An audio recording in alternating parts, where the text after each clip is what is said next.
In the Middle East, during these centuries, Abbasids, after their victory over the Umayyads, had transformed the Umayyads Arab Empire into a multinational Muslim empire.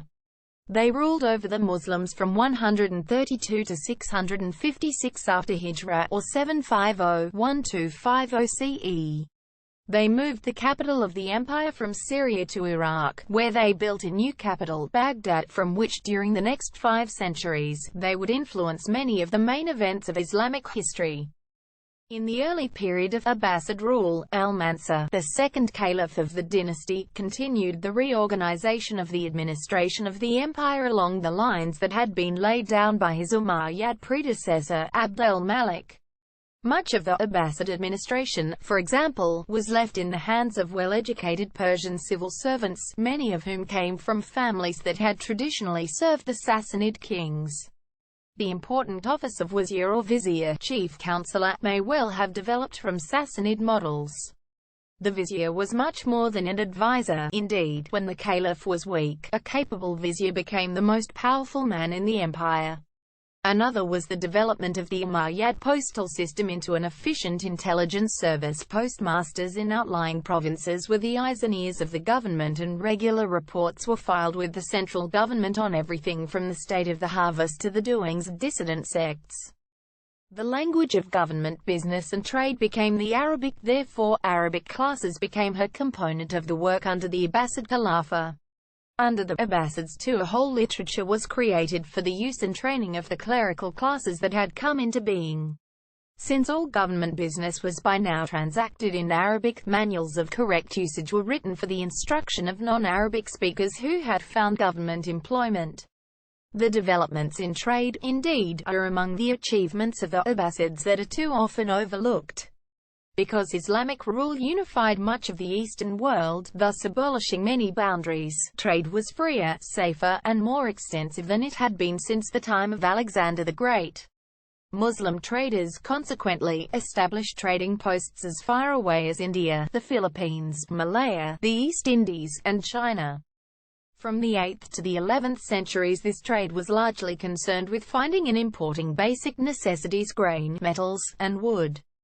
To obtain them, of course, the Muslims had to export too, often using the imports from one region as exports to another: pearls from the Gulf, livestock from the Arabian Peninsula, particularly Arabian horses and camels, and, one of the chief products, cloth. The Muslims also traded medicines, an offshoot of Abbasid advances in medical science, as well as paper and sugar. This expansion of commercial activity led to other developments too. One was a system of banking and exchange so sophisticated that a letter of credit issued in Baghdad could be honored in Samarkand in Central Asia or Kairouan in North Africa. The demands on trade also generated development of crafts.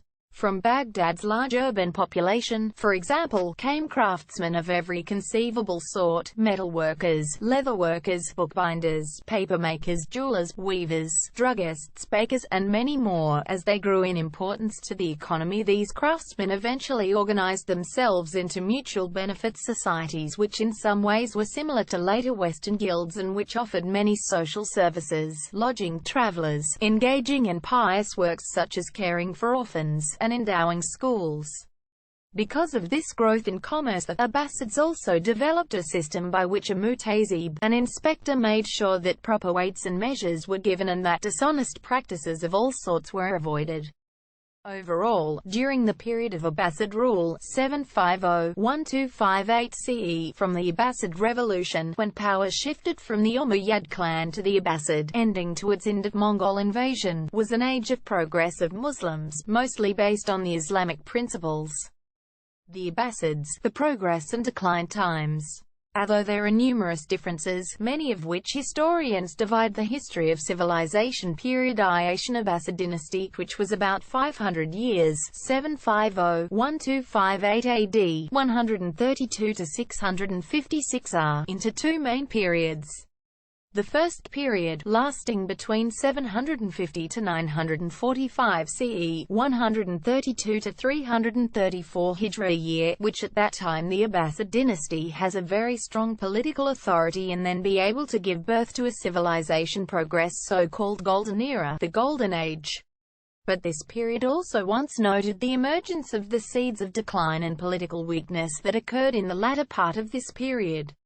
While the second period 945–1258 m is the time frame in which the Abbasid dynasty factually suffered political setback and loss of authority of the caliphs, the power against a number of areas coupled with the emergence of small states Umayyads, which became independent.